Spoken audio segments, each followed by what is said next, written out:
I'm thrilled to say that we are joined by Olly Bradley-Barnard, the director of Chapman Taylor here in Dubai, the architects and master planners of the Strand. Welcome, Olly, and thank you very much for joining us. Thank you very much. Pleasure to be here. Oh well, I mean, look, we can just jump straight into this.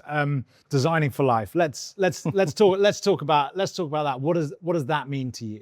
Well, I think fundamentally, when we started this process and we were invited to design this project, first of all, these projects don't come along very often, so it's very exciting to be a part of, because what it did was it maybe flipped the rules a little bit. It talked about how can we create community within a multi-plot master plan. Quite often you'll find that developers go plot by plot by plot, but we wanted something cohesive and connected. And that gave us the opportunity to create the Strand, a moment within this master plan that connects all of these plots to really enhance and create spaces and places for people to congregate, to go about their lives, and to create different environments for people to enjoy within this master plan. We have this amazing park that wraps around the edge of all 10 of our plots. And we wanted to create meaningful connections to those and actually try and draw that landscape into our plots.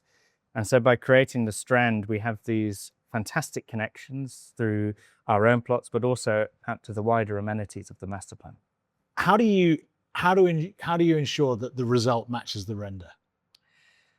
That's a very good question. So I think, well, it's through the power of design. I think we have to really be very detailed in terms of how we're creating different character zones within the master plan to create identity and a uniqueness. I think one of the challenges with development in fast-paced environments like the UAE is that there are elements of repetition and there are spaces and places that people maybe don't resonate with in the way that we would like them to.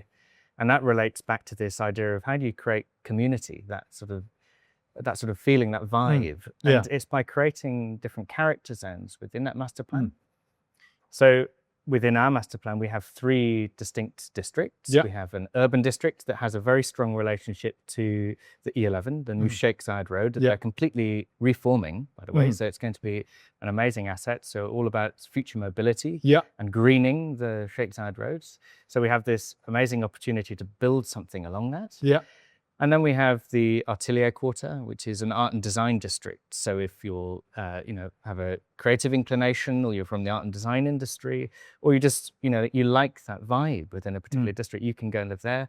And then we also have the Park District, which is all about sort of wellness and that connection with nature. And we then have to dive down into the details. So then how do you give moments of unique character, and how do you define these different spaces and places? And that's what brings about that authenticity to that particular district.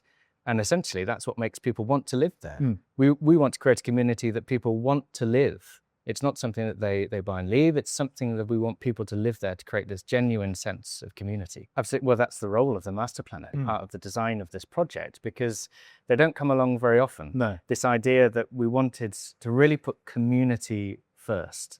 And I think, you talk about building with intent. We wanted to design something very high quality that resonates with people. And I think one of the key drivers of that was this idea of creating this Strand. So we're all familiar with a lot of development styles within this part of the world, in that they have a perimeter block.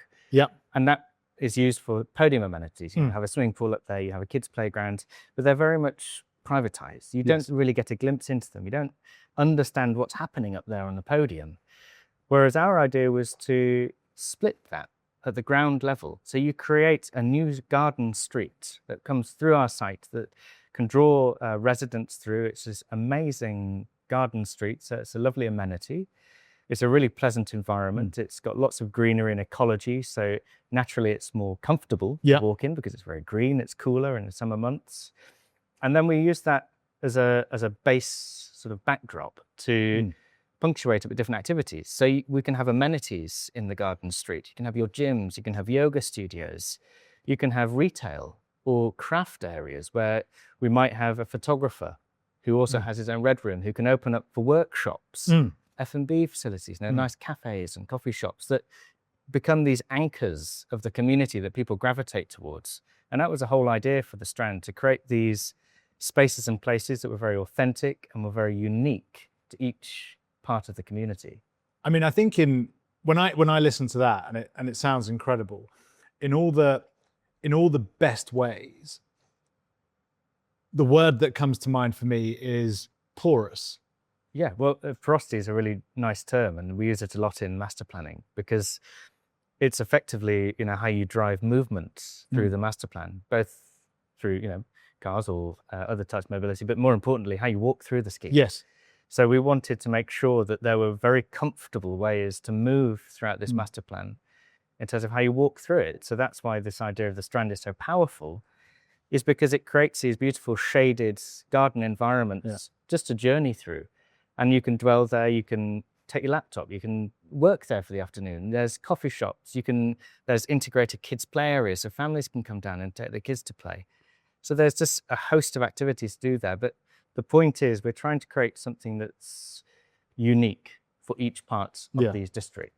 It feels to me like a rule here in this city, in this country, is waterfront, waterfront, waterfront. And the Strand is not that. There's some amazing waterfront properties in West Elkhana. The REP properties have a massive handle on them. Indeed, yeah. But this is different. And that's not to say it's worse. It's very different. We have, in the same way that you have a waterfront amenity, you have a parkfront amenity. And actually that's, some might argue, even a different proposition entirely, because a landscape is something you can engage with. Waterfront's great because you can look at it. Yes. You can swim on the beach and that's wonderful, but you can't sort of engage with it like you can a park. It has all these different types of activities and amenities that, again, you can engage with on a meaningful level.